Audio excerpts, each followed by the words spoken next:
Hello and welcome.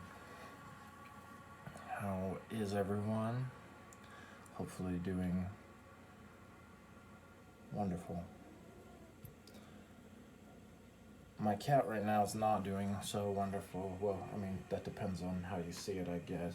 She's in heat, so we have that as a factor, but that's not going to let us be stopped. We've already been stopped enough. We are going to be resuming with our read and study of Ophiel's Art and Practice of the Occult with chapter 5, I believe, for air. So we did fire last. Yep. All right. Happy Wednesday, everyone. Or whatever day it is when you get to this, or it gets to you, however you want to look at it. Cool, neat. What a cool little contraption. I love it. Thank you, Goddess. Okay, so far I hope everyone's been enjoying this book. I think it's been a really good read, and I am just so excited to continue. Really interesting, cracking into the elemental stuff deeper. So we'll be doing that today with this elemental force of air, Vayu, and other related following matters. Chapter 5, or section 5, whatever, however you look at it. He says he has sections, but anyway. We will now return to our study of the elemental forces. As I said before, in this whole book, we are engaged in a study of the elemental forces and how to use them. I believe I will digress here for a moment and say again that while I said air is movement, ability to move, and movement is life, we are not, in this book, going to consider life, living life, as such.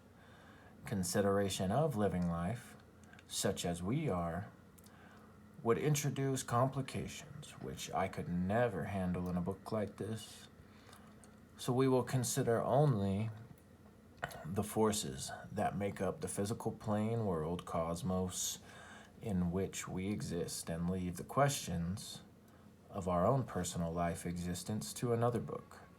Elemental air is then the first manifestation of what is called matter, and next and last in our series studies.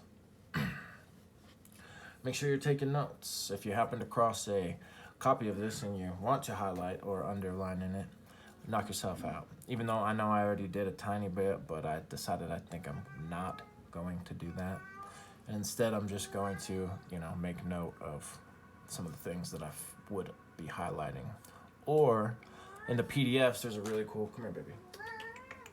In the PDFs, you do have the option, I'm pretty sure, to highlight within there.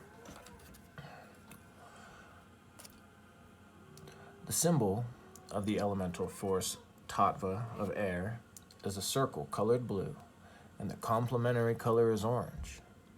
This symbol is so easy to make that its drawing and painting requires no great detailed instructions here. Make and paint 2 air symbols, one in a blue circle and orange background, and one orange circle and blue background. The element, you know what? I better do one right now, huh? Boom. Let's see here. The old quickie circle, as they say. Oh, crud.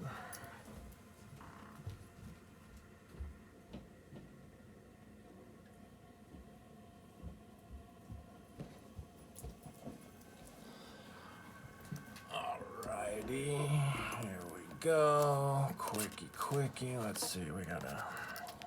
Yeah, probably great. Perfect. 1 inch. Perfect. Boom.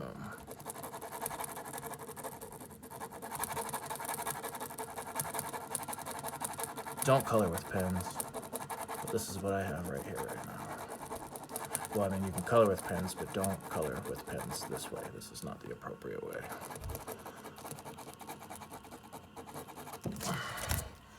Oh yeah, baby, there we go. Sweet. So, blue circle, orange background. I'm not quite to the blue ones yet, so, but hey, there we go. Nice. Fun. See how fun that was? Once we can do that as a group, well, boy, wouldn't that just be so much more extra fun? I don't know. You tell me. What do you think? I think it could be fun. So, the elemental quality of the elemental force tattva of air is movement, ability to move, movableness. We're about to move on to this next page. Us turning the page is the elemental quality of air. Oh, goodness gracious. And it coming loose from the clip is also. All right, scoot on over. Wonderful, don't lose that. Let's continue. Ability to move, capability to move. Also, you can include here the idea of self-movement, automatic movability. This moving movement ability is the outstanding characteristic of the elemental force of air. As before, please give these ideas some meditation thought. Air is the last of our elemental forces to be considered, and at the risk of being repetitious, I am going to maybe repeat some things about the elemental forces. This possible repetition is not done for the purpose of filling up space, but to ensure that you first understand and then master the occult knowledge about these elemental forces. As you know, in the forepresentation of these elemental forces, we came back upwards. We started from the bottom force and went up, and went on up of the top. The bottom being the elemental force of earth, as you know.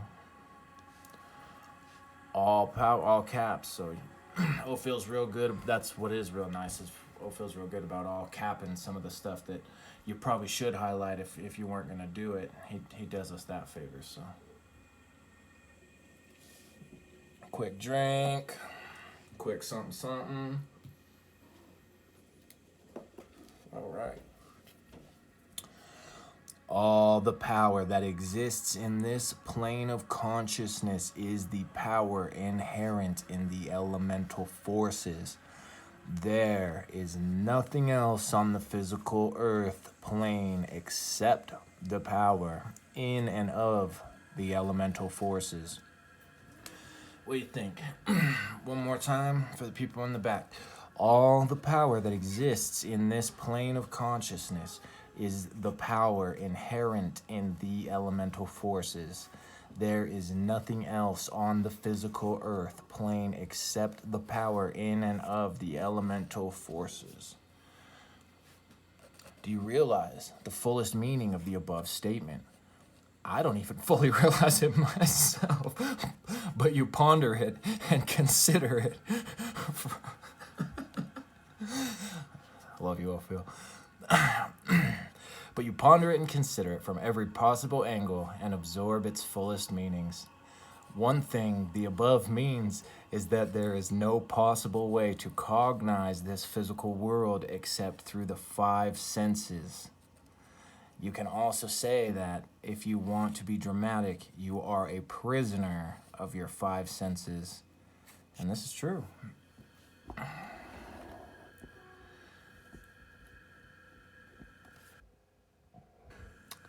I also said elsewhere that another concept of this physical plane is that it is all the other forces frozen. Yeah, and that was really interesting. So for any of you joining in at this point, you'll want to go back where he breaks down that statement there. by the elemental force of earth into those earth forms that we know so well. Study this carefully. Much in here. I am going to add another brief summary about air, as I was told that I neglected air somewhat in my first presentation. Air is, as you were told, basic movement. There must be movement, movability, before there can be anything at all. Though, again, I want to call your attention that I am not speaking of life movement or material things being moved about, but of the principle of movement. And so it is with all other elemental forces again. It is the principles of these forces that we are speaking about and here dealing with.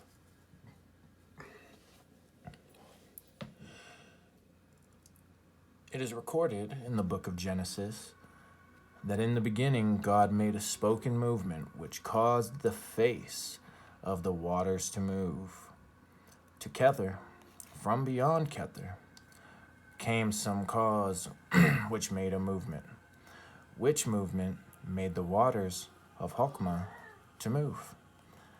Kether heads the column of air and Hokmah the column of water.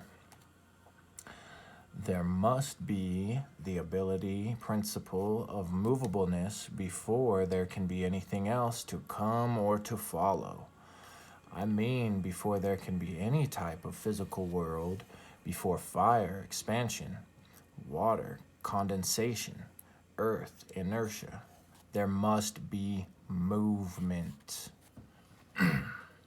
And so the great elemental principle of air is our first elemental force, which we must learn to know and use. I suppose I should make some mention here of what is beyond air, the elemental force of Akasha.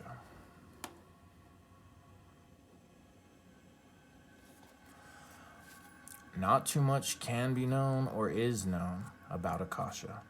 Akasha is the stuff from which all others are made. I have called it the Hindu description before. That be the cheetah, as he's referring to, the mind stuff, the bowl into which all the other forces are poured. Please ponder this definition as it has been used for thousands of years and is probably very potent to have survived that long. Akasha,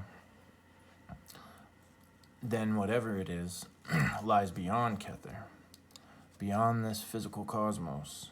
I wish I could tell you more about Akasha, but the knowledge sources on it are very sparse, and I am told it is dangerous to attempt to handle and to work with, consisting as it does of no thing.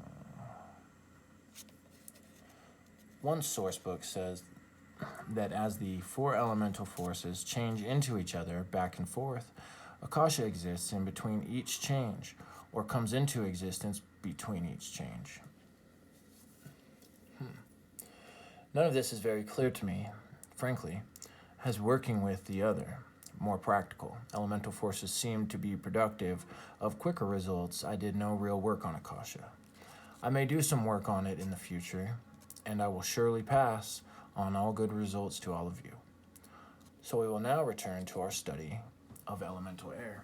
I think it would be interesting. I was looking through, so like I said, I've seen kind of some mixed reviews on Ophiel's books.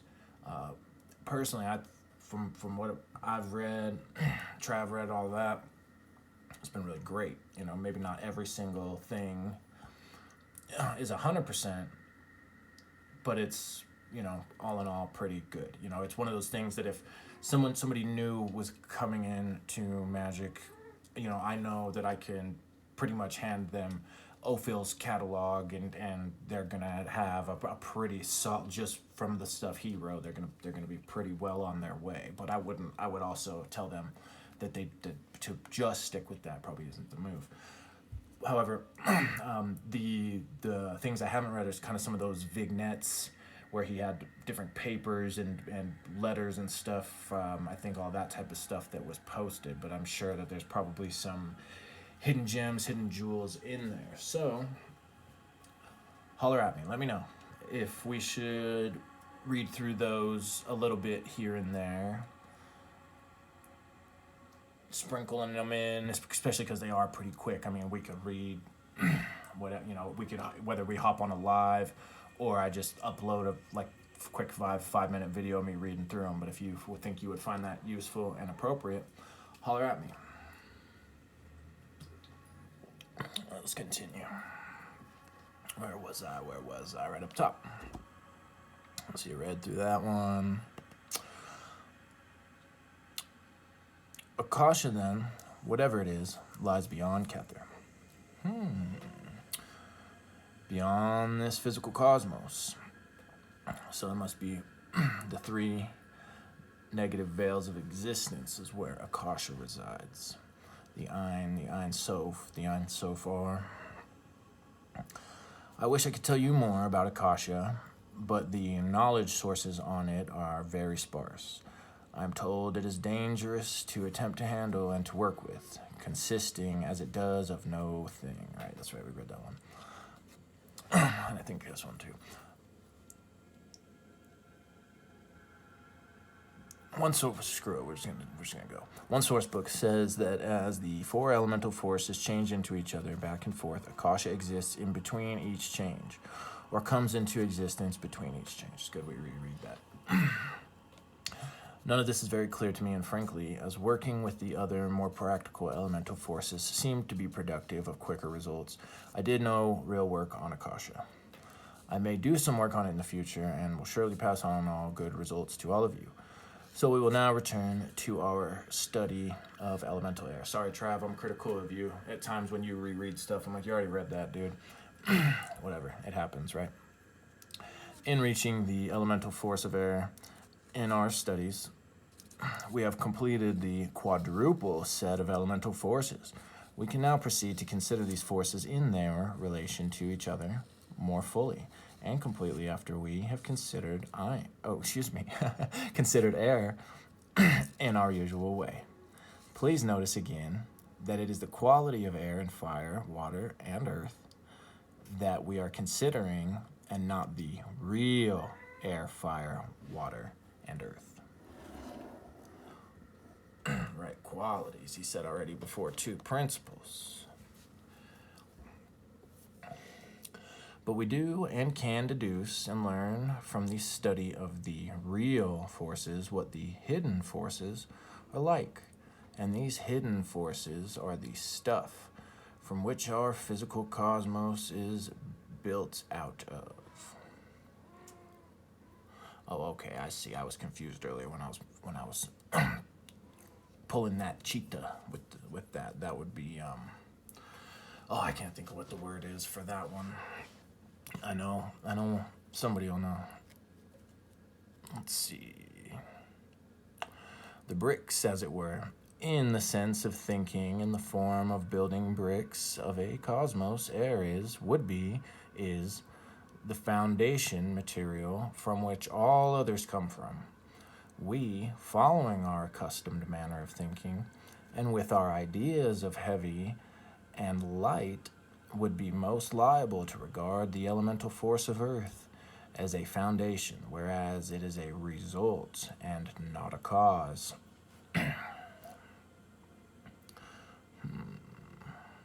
Air is the first elemental force to come into existence.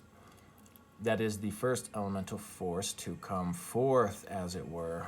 That's really interesting, too, about the whole, Lucifer being the prince of air, being the first angel God created, you know what I mean? Out of what lies beyond the physical cosmos and into physical ken. Later,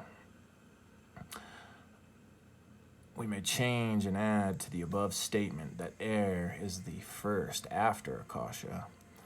We will treat the Akasha more completely as we go along, but we are still in the beginning part of this book, and I am going backwards, as I said before. One of the older Hindu writers on this subject treats all 5 of the tattvas as being equal to each other, but it never seemed to me that Akasha was the same degree as the 4, air, fire, water, earth were. As Akasha changes into the others, and the others do not change into each other in the sense that Akasha is the base for them all.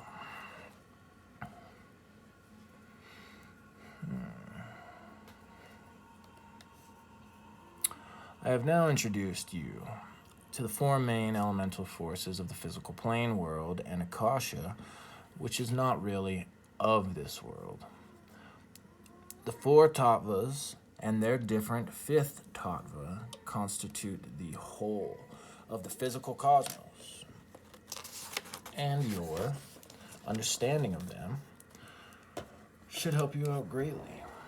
And in attainment of this understanding, which is the object of this book, the process of the functioning of these elemental forces, as barely outlined up to now, goes on endlessly throughout the physical world and physical time, and goes on automatically, systematically. However, when you learn of this process, you can first learn to watch out for its workings. Second, start to learn to take part in the great automatic functions of the great system of the physical universe. Once you experience a merging with the great automatic system, you will know that control of your life being is possible. How many of you know that? How many of you merged with the great automatic system so that you know control of your life is possible? How many of you merged with somebody else's system and you're really struggling in life?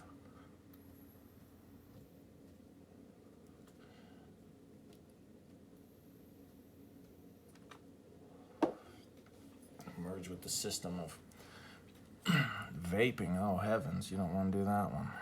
Children, stay away. Young folks, old folks, just all types of people, stay away from a vape. I'm gonna hit it one more time though. Don't do as I say, not as I do. All right. Before proceeding further, we will have a small summary. I have described in some detail the 4 basic elemental forces backwards: earth, water, fire, air, and some detail about Akasha. I have described the sacred name Tetragrammaton and gave some description of its function and uses. You drew and painted representative copies of the symbols of the 4 elemental forces.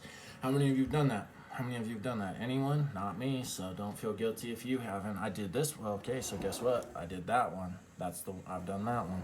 Still got to do the other ones. You know, I've been holding out a little bit because I think it would be fun to try to do it in a group.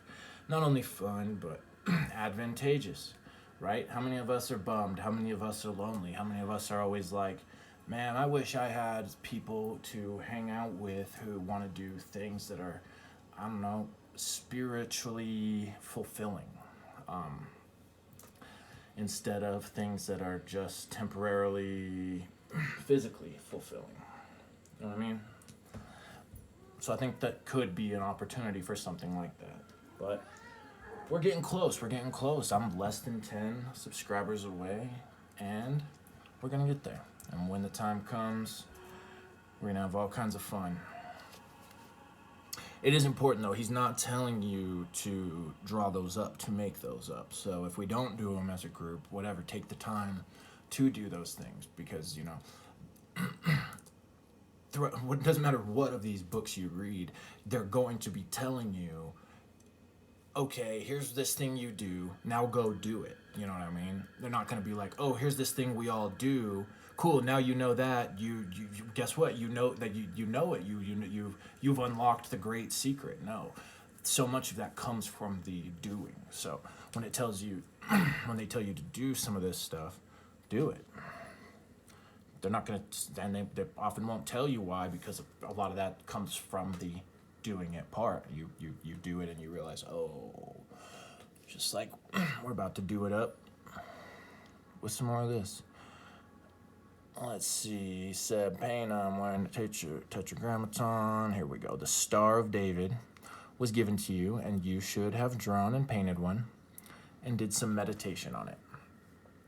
The subject of meditation came up in this book many times, and now I wonder if I have been wrong in not giving you more detailed directions on it. Yeah, Ophiel, I'm gonna, you know what, tisk, I'm gonna say, but at least you caught yourself.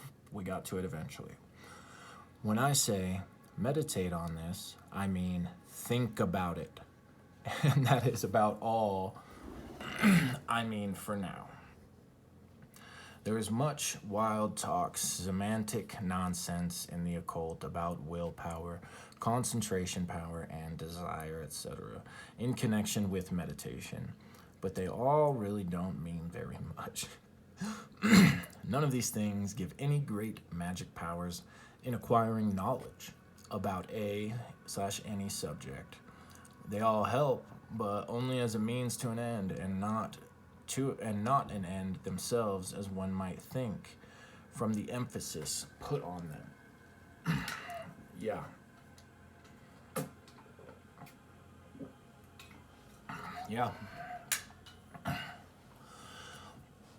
Yeah, a lot of times when I'll say, that's pretty much it, when I'll say I've meditated on something,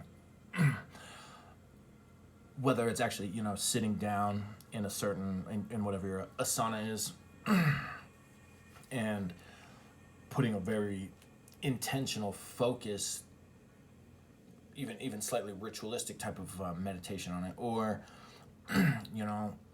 a lot of times I know a lot of people say, like a shower, they'll get a lot. I certainly have good little shower reflections and meditations, walks as well. I used to ride my bike a ton. Like I would ride my bike around all around town. That's my cats. And that's one of those ones where a ton, I would say that was like one of my favorite types of meditation would be just riding my bike, a little bit of music or whatever, and really meditating on whatever it was that I needed to be meditating on. You could do it while you're cooking. You could do it, whatever.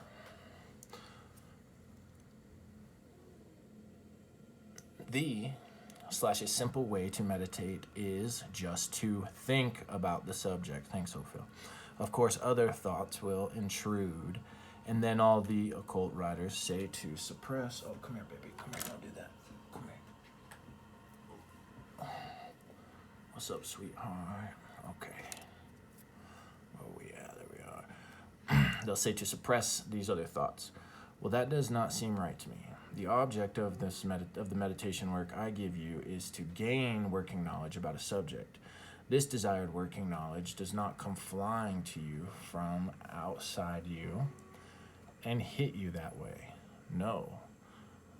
The desired working knowledge has to come from within you, constructed out of the composite constructions of what you have stored away in your memory banks, and from deeply buried racial memories, and your recall of these racial memories should help you to handle your daily life, as you probably had this same problem before in some previous time.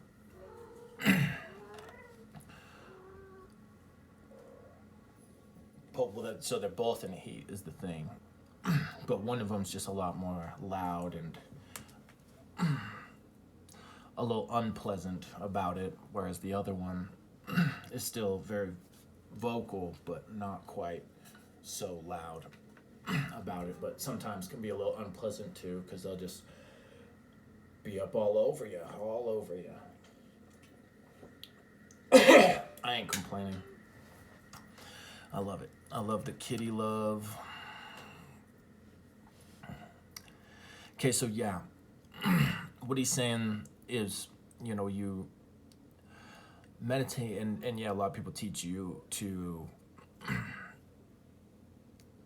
shuts the certain thoughts that aren't relating to whatever out, all of that. Now, Ophiel here is saying he doesn't agree with that, and I get where he's coming from, because to a certain extent, because one thing I've really learned is that kind of in the way Ophiel writes, you know, maybe it's just the way some of us, our minds work or whatever, because where sometimes, yeah, I'll have some of those things that seem kind of chaotic and zigzaggy and maybe a little unrelated, but you know, you kind of sit with it enough, and you'll see that it is all related. It does kind of all build together and connect together. Maybe not always, you know. Sometimes, yeah, sure. Maybe you're just having some types of thoughts that are just unproductive, counterproductive. So in that instance, then yeah, you probably want to come back to your main meditative focus.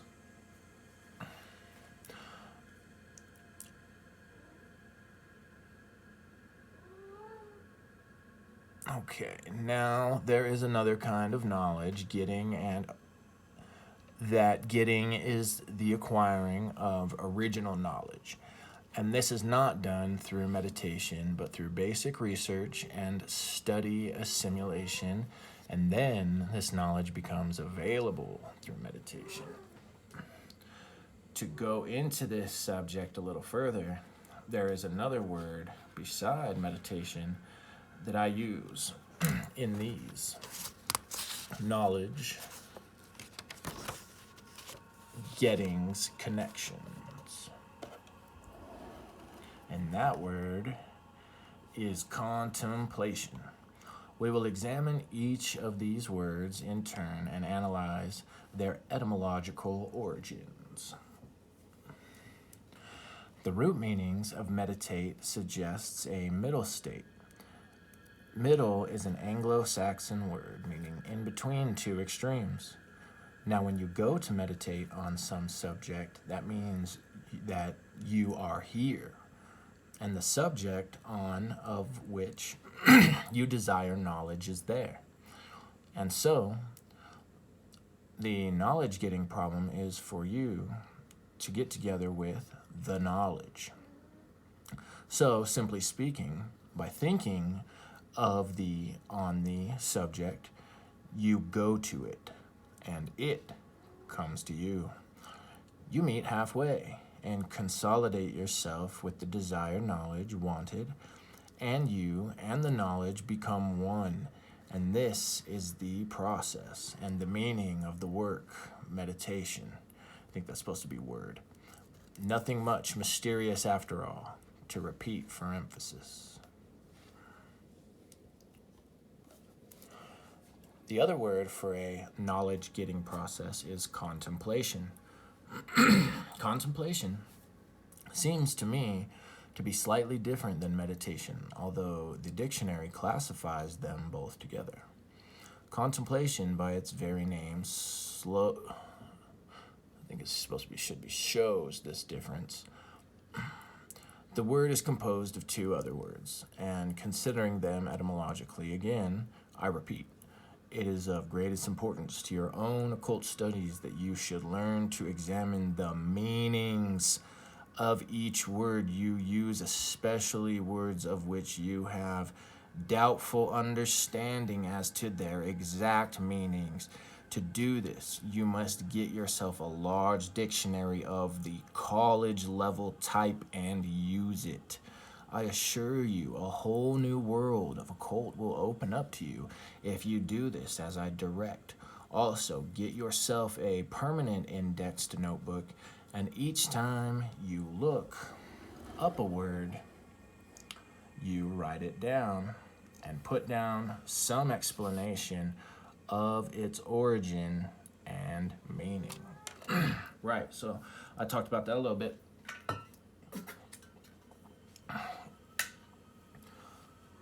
And one time, let's see, one of the videos I recorded once that I ended up having to cut due to, I don't remember, something. In there, though, I had gone into like a little rant, kind of saying that same thing, about the whole,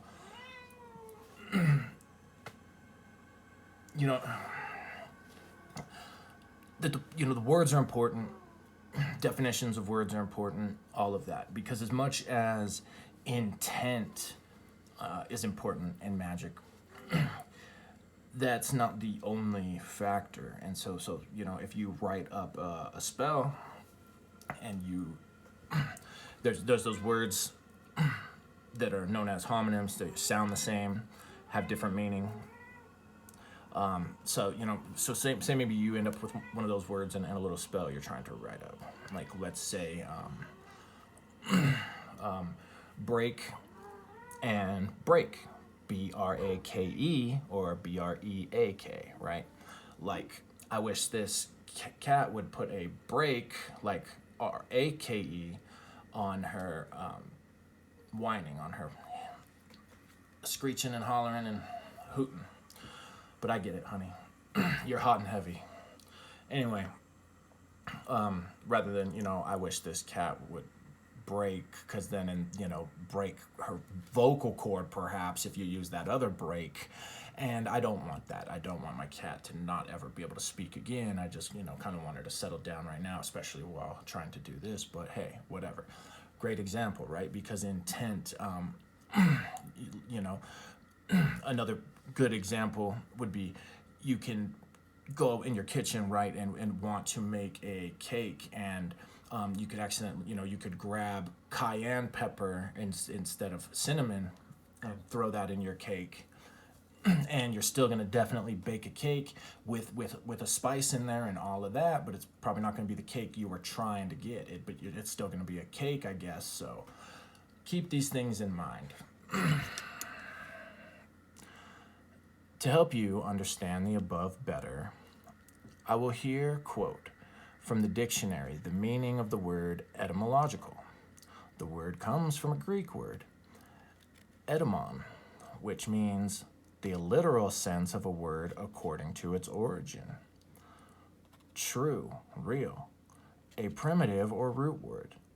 Is anything clearer than the word root? The other part of the word is logi, or maybe it's supposed to be logi, which means study of. If I ever contact you in person, the first thing I will ask you is, where is your notebook? And then I will take it and examine it to see how interested you are in the occult. To return to the consideration of the word contemplation. You will find that this word is made up of the two words con and template. Con means with, and template means from an old French word which means temple. So, the old inner meaning is to think with the temple, which is certainly a very old meaning, as the nation's temple was once the center pattern of all the national activities of a nation. As time passed, although I cannot trace the exact connection, temple, the pattern, the plan, became template, which is, as you know, a pattern. So now, we come down to the crux of the difference between meditate and contemplate. These are the meanings for these words I will follow herein. This book in which I am planning / writing this material for you to follow. No doubt the critics will have a fine time with my poor little simple efforts to get this material down to you in understandable form, but disregard them and follow my directions as given. Yeah, his writing is a little not for the critics. Just in the sense that it's kind of, whatever, it's a little chaotic, I guess. Not really all that bad. But he does hit us with the digressions and all that, but It's not for naught, as they say, right? Let's see, I'm going to adjust this just a little bit real quick. Happy Wednesday. Happy life. Hopefully it is for you. I wish it so. If you're going through a troubling time right now, well, my best wishes to you. Because I think a lot of people are. It's rough out there. Hey, 63, shout out Andros. Okay, but we're on 62. In meditation, you will be, roughly, seeking knowledge about an unknown but sensed subject, a subject that is off there somewhere. So in order to get knowledge of this vague, unknown subject, you meditate on the subject, which brings you to an intermediate position in regard to the subject/object, middle position. Your mental work draws the subject/object into a halfway position, it going halfway and you halfway, and thus you meet in the middle of some inner plane, and the desired knowledge is yours. And thus you meet in the middle, and thus you meet and the desired knowledge is yours. This entire process of meditation has been likened to fishing.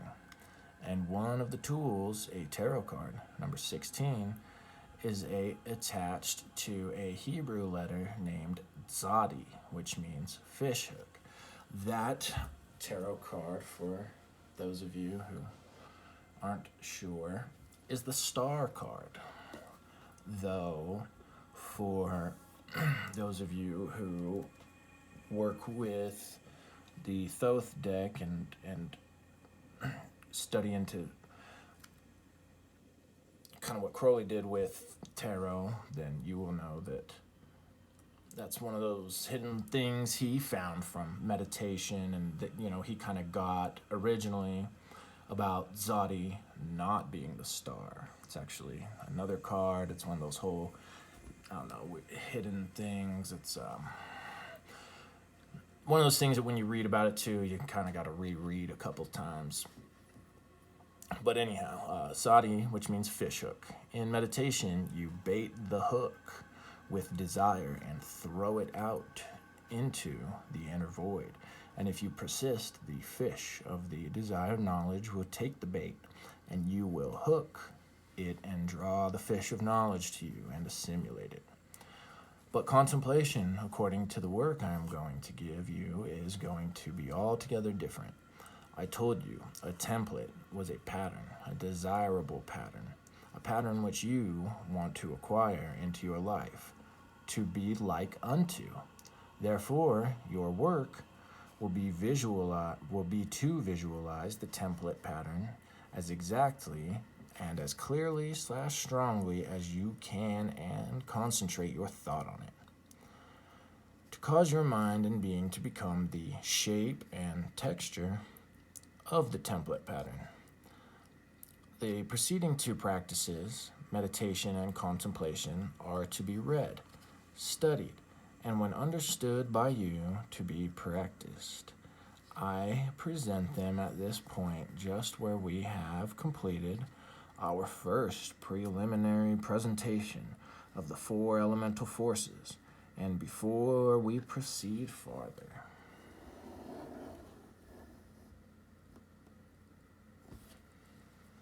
I recommended earlier in this book that you secure the great opus called The Golden Dawn in 4 volumes by Israel Regardie. They should be in print for a long time. Yeah, they definitely still are, so you can go right, I don't know, it's like on like the 8th edition now, or I don't know. But yeah, they keep that one constantly going. You can probably find it, you know, definitely online, but I know like even in my city, that's one of the ones that like the couple shops carry, so not too hard to come by. Let's see. These books are not too easy to understand quickly and less easy to use, as they were intended to be used by a large number of people in a large but you probably should have them as they are full of occult material. All right, footnote. These 4 books are also listed in the last chapter under the heading Recommended Reading Books, but as they fitted in here at this point again so well, I brought them up in here at this point too. Let's see. I personally don't own that one. I haven't read it. That doesn't mean I won't or wouldn't at some point, but haven't done that yet myself. But I do know there's lots of good stuff in there, and I know as far as confusing goes, Rigardi's stuff is going to be a lot easier for somebody just coming into this than going like straight to Crowley's stuff. I recall that one of the volumes contains descriptions of some rituals which were designed to bring the student, neophyte they called him, into harmony with each of the elemental forces in turn. It would not hurt you to read these rituals over and meditate/contemplate on them and see what you come up with in your own thinking results. There is some additional material which I would like to introduce at this point in more detail, although I might have touched on it before. Occult material, occult knowledge is, as said before, very different from other knowledge. In the first place, hardly any of it is provable, in the sense that other earth knowledge is provable. You can only prove it to yourself after you have mastered it and learned to use it. And then you can hardly ever prove it to others, and mass demonstrations are out. So you tell me what to do. I will have to go on this way I am going. Introduce subjects and then elaborate on them later and hope I don't get lost in the later. Don't expect occult knowledge to be the same as ordinary knowledge, as it is not. I wish I knew a better method than the one I am pursuing. And so far, I've just had to blaze my own trail/path. Attend carefully to the following, because this knowledge is hard to present/transmit. Try to assimilate this knowledge into your mental processes. I will quote here from a rather rare book that is just now out of print. This book is a translation from Sanskrit and would be more valuable than it is now if it were not couched in Eastern terminology, such as referring to Hindu gods and goddesses, which are only forces, not god personalities, as I said. If I can ever find time and psychic energy, I must completely rewrite this book for Western people's use and have copies available for your study. For the time being, I will quote direct from the translation and then try to explain. The tattvas are the 5 modifications of the great breath of life, genius, Brahman breaths, and this/his breath is life. I think it should be Brahman breathes. Physical life, cosmos, acting upon Prakriti. Undifferentiated cosmic matter, as there is no thing, no definite, separate things in cosmic existence as yet. Brahman, as a name for a first cause, differentiates a part of himself, no male as yet either, as undifferentiated cosmic matter, a large part. The other differentiated part, smaller part, is him. This great breath throws it, Prakriti, into 5 states, each of the 5 having distinctive vibratory motions and expressing different functions and actions. The first of these states is the Akasha Tattva, and after this comes in order the Vayu, the Tejas, the Apas, and last the Prithvi. Vayu air, Tejas fire, Apas water, and Prithvi earth. We have made a preliminary survey but we did not go too deeply into Akasha, which we will do now. In the old section of the Bible, which was stole Okay, I got it. Almost lost my headphone. In the old section of the Bible, which was stole from the unprotesting Jews and is not really Christian at all, it says that God, first cause, spoke, and physical creation came into physical being. All I want you to note here is that the first cause uttered was a sound. Not so much words as a sound. And this sound is the cause of physical creation. Creation is continuous. This first sound is connected with Akasha. I am not sure exactly about the exact connection between the first causes, sound and creation, and neither is anybody else. But there is some connection, and this you can depend on. We can proceed in our studies, therefore, with the safe assumption that the Tattva Akasha is the original spoken word of creation. Always, always being spoken into creation. Remember, we are here speaking only of physical cosmos creation, not whatever it is that exists precedes physical creation. It is also said, not subject to any real confirmation, that as the Akasha changes from Tattva to Tattva, it also appears or rules the intervals in between the different Tattvas. This has never been too clear to me, but I trust you will accept it. So do some work on it, and get it to work for you, as the above is beyond reasonable doubt the method of creation. There are a few mechanical features about the tattvas that I'd like to go into here at this point. None of the tattvas, or elemental forces, are pure. They all consist of mixtures of each other in definite proportions. For example, form, or a form, is a characteristic of Prithvi, or the elemental force of earth. Let's see, this one was a bit long, but I think a few more pages. Okay, about 8 more, not too bad. Might have to hop up for a quick bathroom break, but we'll see. For now, we'll just keep rocking with it.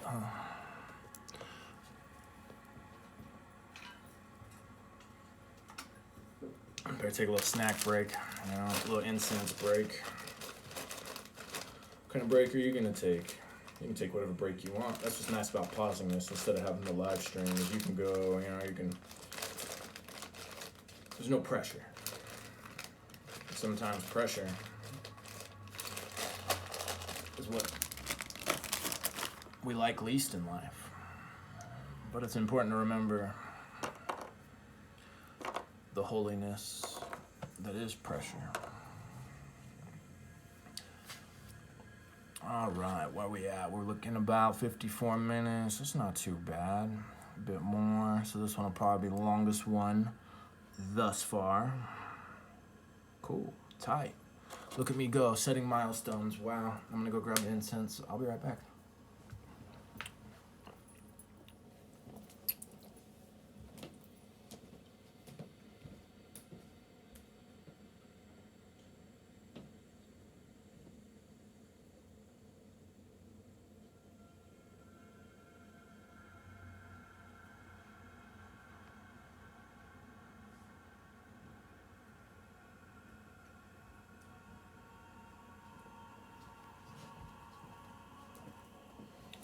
All right.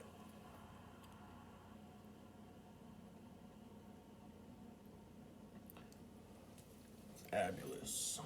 Little ancestors incense.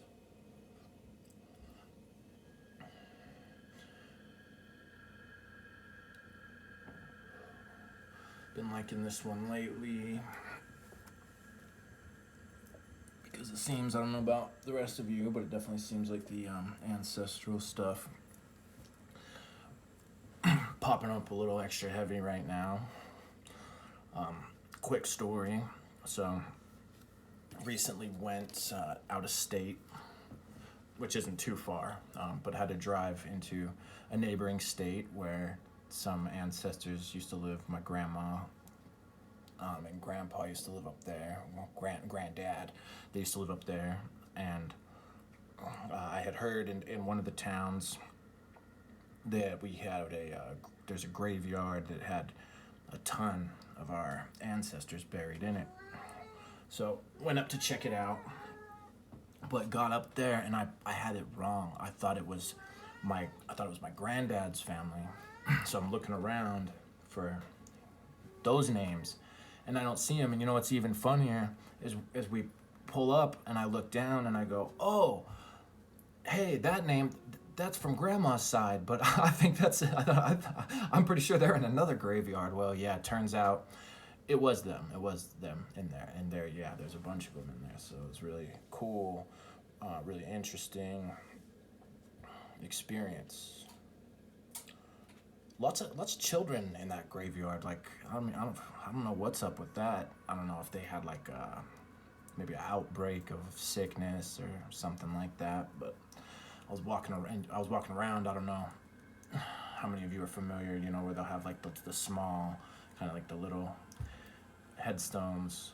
And as we were looking around looking for the names, I was noticing like there was quite a lot of them. So I don't know, maybe from war. I don't know.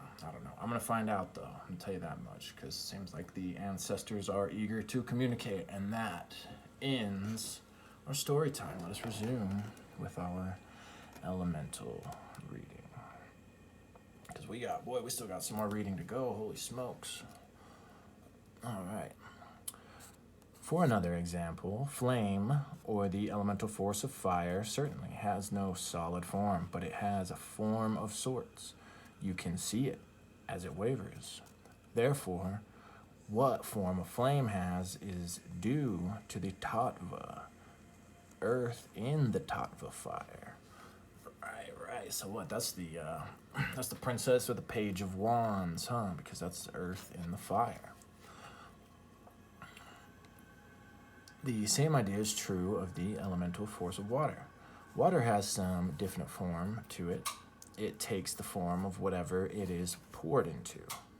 However, to identify the elemental force of fire and the elemental force of earth is not so easy or so plain. But I suppose anything less than absolute zero contains some fire elemental force. Please study the following tables carefully and note the proportions of mixtures. Kasha. Okay, let's take a look here. All right, so looks like it's all the same. It's going to be all a half. So whatever element it is, it looks like it's half of that element and then 1/8 of the remaining 4 elements, to equal a whole 100 of that element. Please note from the above table that each elemental force tattva consists of 1/2 of the basic element plus 1/8 of each of the other 4 elemental forces. Thanks, Ophiel. Please make some memory note of this, as we may refer to it later in this book. It is extremely difficult to define exactly the pattern/construction of each of the tattvas. Difficult indeed, and no one is sure of what the exact patterns are or how they should be explained and in what terms. Those of modern scientists, or in the terms used by the ancient Hindu philosophers, who naturally knew nothing of modern concepts of divisions of matter, calling these final small divisions words/names like points when they probably meant atoms, etc. In the next outline explanation, which I will endeavor to present, I must admit that the means manner of presentation and the examples given are stretched out of all ordinary examples due to the extreme difficulty of presentation of such an obtuse subject. Remember, what I am about to give you are only theory examples couched in ordinate everyday terms. Your everyday thought mind can grasp, and all this is given for the purpose of enhancing your basic understanding of the tattvas. When you once understand the inner nature of the tattvas, you then have a good chance of learning how to use them. At the start thereof, of physical cosmos creation. Also, hey, Trav, I don't know if you're going to redo Tattva Shuddhi. I know you were talking about maybe doing that. So, if not, though, for those of you who aren't familiar, anybody who hasn't read or studied Tattva Shuddhi, you can find that book relatively easily. I will link the study Trav did on that book already. But yeah, I think it would be beneficial for that one to be reread by, I don't know, whoever, somebody. We'll get to it. I know that much for sure. All right. Where were we at? When you once understand the inner nature of the tattvas, you then have a good chance of learning how to use them. At the start therefore of physical cosmos creation, you must then picture no thing as a start. This is even before Akasha. Then, when the first cause speaks, creator sounds, he creates a sheet of space. And this primal space sheet is then thrown into little atoms, points, which form above the sheet of space. These points move in jerky motions, fits and stars, vibrations, from the sheet of space out to an atom and then back into space again. I'm breaking down a little cosmic doctrine right now.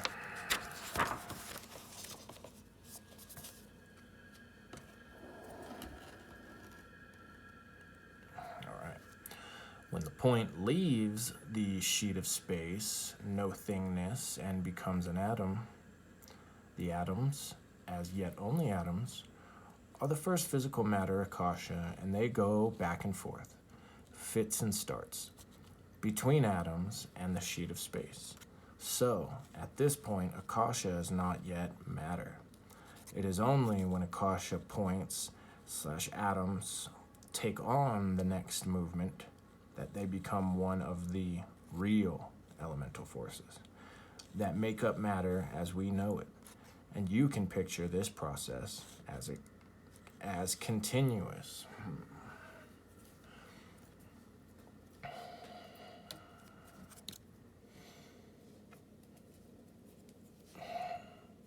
Now we come to the next step in the world cosmic matter creation. When the Akashic points have separated from the sheet, they are moving up and down, back and forth between the sheet and space. Then the points receive the next vibratory evolutionary impulse, and they begin to group themselves in the circles of air and begin to revolve in a round movement direction, and thus the elemental force of air is created.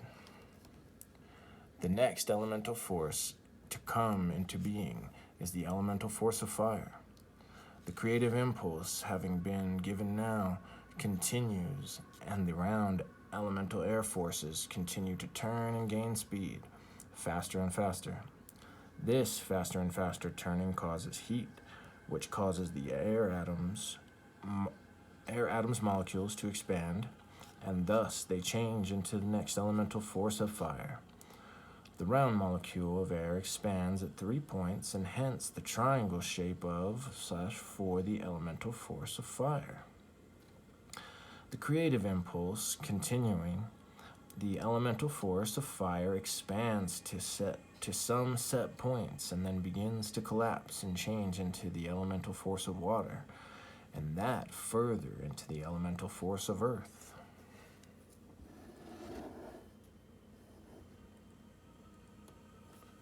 Here then is a mightily rough explanation of physical creation, but one I hope you will assimilate, also the idea behind it, and understand it to the best of your ability. The above description is not actual, you must understand, but symbolic. No physical eyes will ever see the above actual process, but understanding it, you can go a long way in understanding the occult. There is another classification for the 5 elemental forces, which you should learn as follows.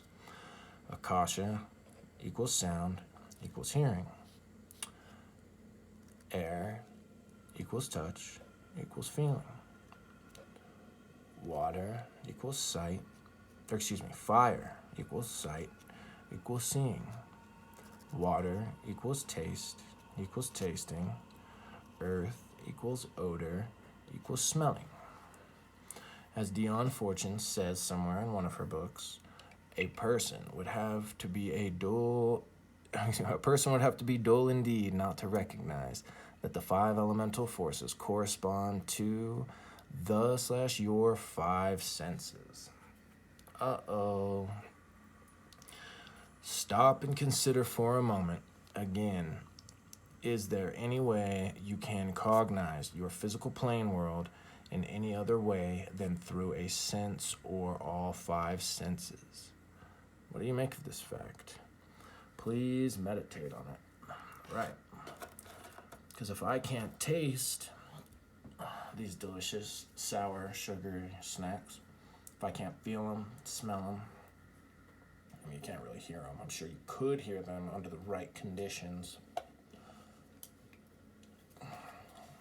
Then they cease to exist, huh? Do they? Well, the idea is still there of them, right? Is it?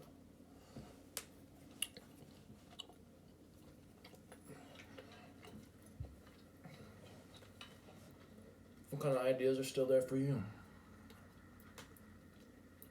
when nothing else remains?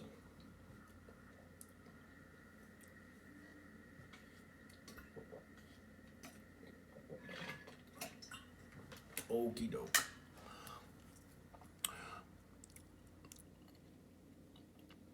Here now is another set of names for you to learn and remember.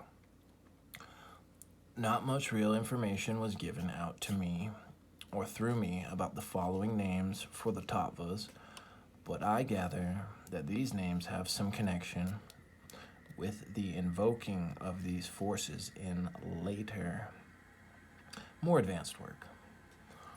I think that there is a definite connection between these names and the Om used in some Hindu workings. As you will note, they all have this general sound. There we go. Okay. Note the following names and their equivalents. Ham, Pam, Ram, Vam, and Lam. And they are, respectively, Ham, Akasha, Pam, air, Ram, fire, Vam, water, Lam, earth. There's a quick, easy way to learn these new names, which I invented. I set up the following nonsense sentence, which you can learn easily, which is, Harold puts rags very low. So there you see he's got HP, Harold puts very ham, Pam, Ram, Vam, Lam. Thank you, Ophiel. That's really neat of you to do that for us. Study the above table and the one following and learn them well. All right. Harold is Ham, Akasha, sound, healing. Puts, Pam, air, touch, feeling. Rags, Ram, fire, sight, seeing. Very, Vam, water, taste, tasting. Low, Lam, earth, odor, smelling. A little repeat review. A little recapitulation of qualities. Space. This is the quality of the Akasha Tattva. It It's said by the primitive authorities in Indian religions that the Akasha vibrations are shaped like the hole in the ear, which is a rather oval-like shape. Remember the sheet of space theory example given before, and in this sheet of space exists, in potentia, all other tattvas. These all potentials are described as points.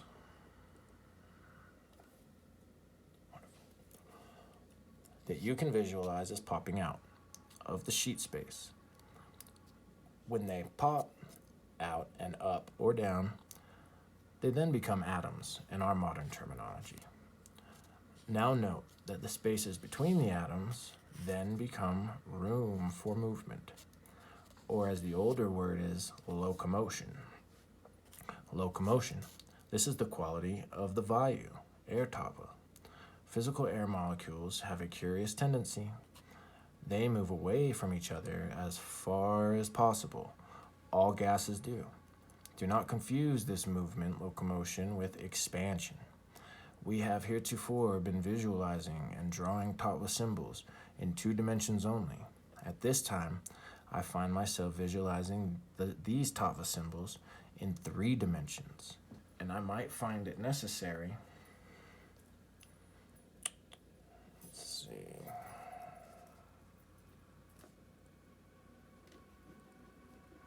All right. And I might find it necessary in the future, as mentioned before, to have some 3-dimensional models made up. However, you can begin to visualize these forces in 3 dimensions. I found myself doing it to my surprise while getting this material down in the form for this book. Expansion. This is the quality of fire. Tejas. And is an outgrowth of the movement of Vayu, air. As movement causes friction, and friction causes heat, which causes expansion. Contraction. This is the quality of the apastava, and the direction of contraction is, of course, the opposite of expansion. When anything expands too much, it then cools off and contracts. Cohesive resistance inertia. This is the quality of the Prithivi, earth, tattva. This quality is the opposite of Akasha. Akasha gives room for movement, while Prithivi resists motion. You could say that Prithivi covers up the spaces created by Akasha. In preparing and researching material for this book, on preliminary occult knowledge, I am struck with the strange fact or omission that all the old-time books on the occult are constantly harping on great and terrific things such as soul development, or great cosmic achievements such as becoming a god-like union person by uniting with God, or attaining some kind of ultimate bliss state of being for transcending our present state of existence, etc., etc., etc. Now, terrifying and laudable as these states may be, and something to be looked forward to very desirably in some future aeon, this kind of talk/chatter is of very little use to us now in our present state of development. What we need now is help on a very much lower level. Now, bear in mind that he was writing these in 70s. So, while I would say that that's pretty much, mostly agreed upon, still, times have changed a little bit. Buddy, where did I go to?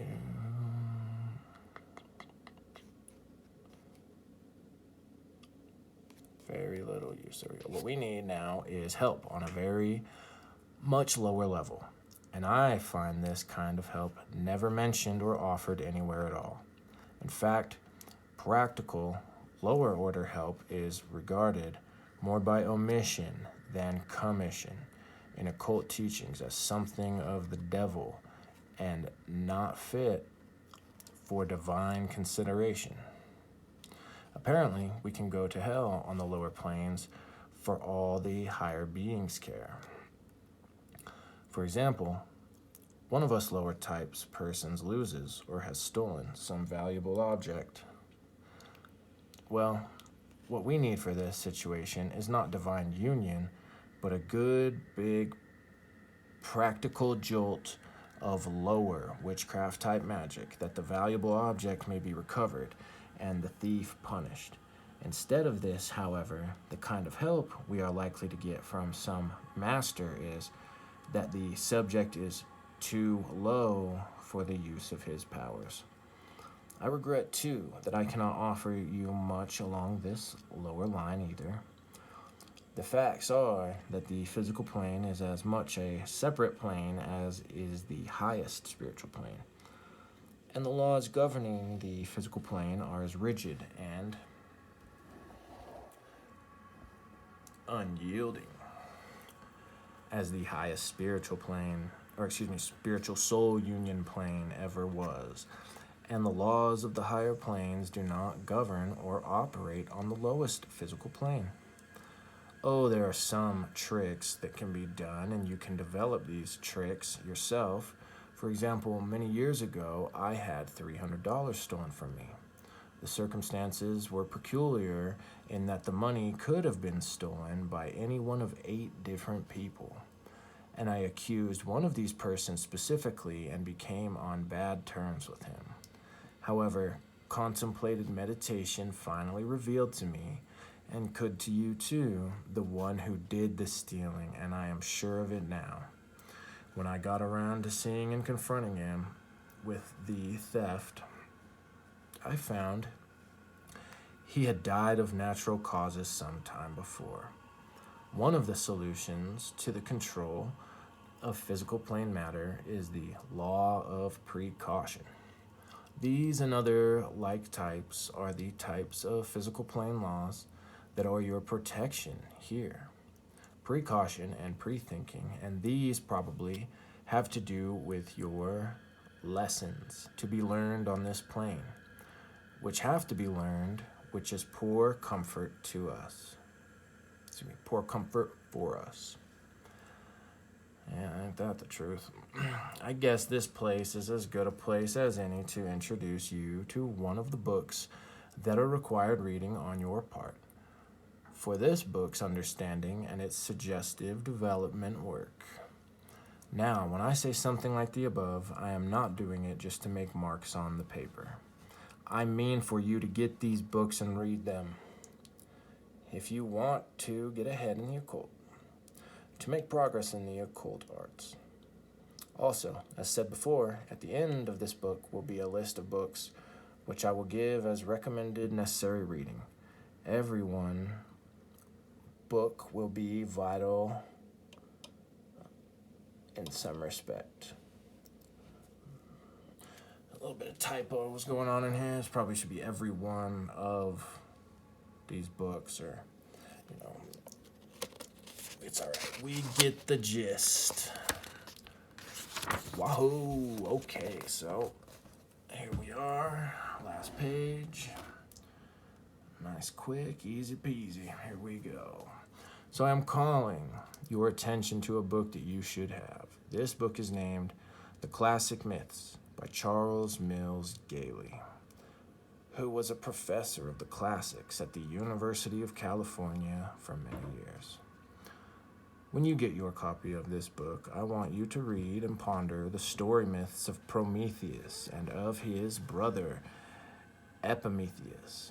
Prometheus means forethought, and Epimetheus means afterthought. Contemplate their stories in the light of the meanings of their names. When you get your copy of Gailey, I want you to read it from the first page introduction to the last page index. I assure you that it is a profound, unrecognized occult document, and in it is a tremendous amount of occult knowledge, and not too well hidden. especially when you have been given a few keys here, a few idea keys here. Also, you can get some keys from Dion Fortune's books. Oh yeah, you can. All of which are on the reading list at the end of this book. When you read these books, you should get many more keys of your own that you can follow up in Gailey's book, as she constantly refers to myths. Alright, yay! Okay, so I know this ritual one I think isn't way too long. I think it's just the LBRP from when I was reading through a little bit, but that's fine because that's something you should be doing if you are studying, practicing. You should be definitely doing that pretty basic practice. So, I'll get that one up in a jiff, and I hope you've enjoyed this one. We've now worked our way through the elements, what Ophiel's had to say about them. Let me know what you're thinking. Me, personally, I'm thinking, man, probably should have read this book a while ago. Oh well, it's okay. Here we are now, reading it. Tremendous. Okay, so let's get the old bookmark, the old Buddy Death in there. And we'll shut her down for right now.